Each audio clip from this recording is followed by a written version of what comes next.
was kind of a week of opposite ends of the spectrum. Obviously, we were excited about the New Orleans win, played well at home, and New Orleans is always a tough game to play against because of the way they play and the way they coach them up. They're a hard-nosed team. I thought we played really well and did some good stuff in the game and really defended well. They made some three-point shots, but it was kind of late and with hands in their face. Then we went down to Abilene, and Steve talked about Stephen F. beating Abilene right before he played them, but the way they beat them was quite impressive. Abilene had a 7-point lead with 26 seconds to go and lost in regulation. Now, you got to screw up pretty bad to do that.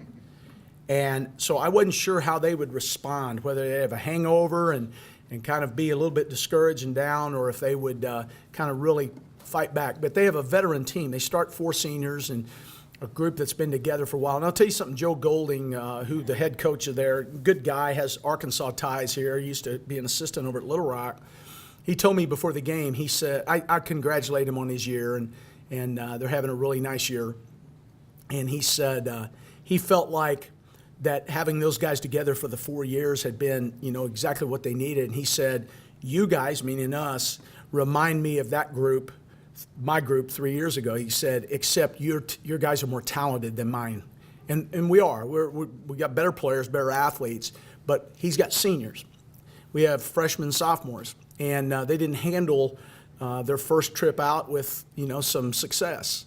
I was talking to Coach Rushing and just a second ago, and I said one of the things that I think with teams, especially teams that are kind of going through it for the first time, you have to see everything before you see it a second time.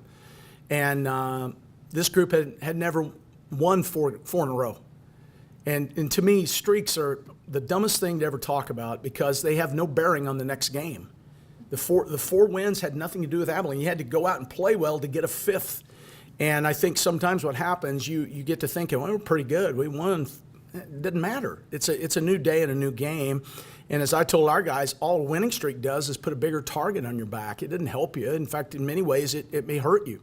And we came out a little bit, and I wouldn't say flat. I just think we got hit in the mouth by a team that was really desperate and hungry. And, the good part of that, we talked about afterwards, they got to roll back into Conway here before long. And I believe we'll remember what happened, and hopefully we're good enough to overcome that. We're still in good shape. We're 5-3 going into Stephen F. Austin, and they're still tough. I don't care what their record says. They're a tough team, and we're going to have to play better. But I also know that we've got 5 road games out of the way after this weekend, and the schedule flips a little bit in our favor the last 9.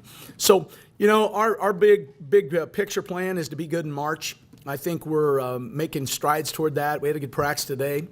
Hop back on that bus tomorrow. I mean, that's I feel like Willie Nelson on the road again. And I know one thing, I don't want to be a rock star, but I see why Willie smokes all that weed and drinks all that whiskey. Because that ain't, my old back and neck are hurting.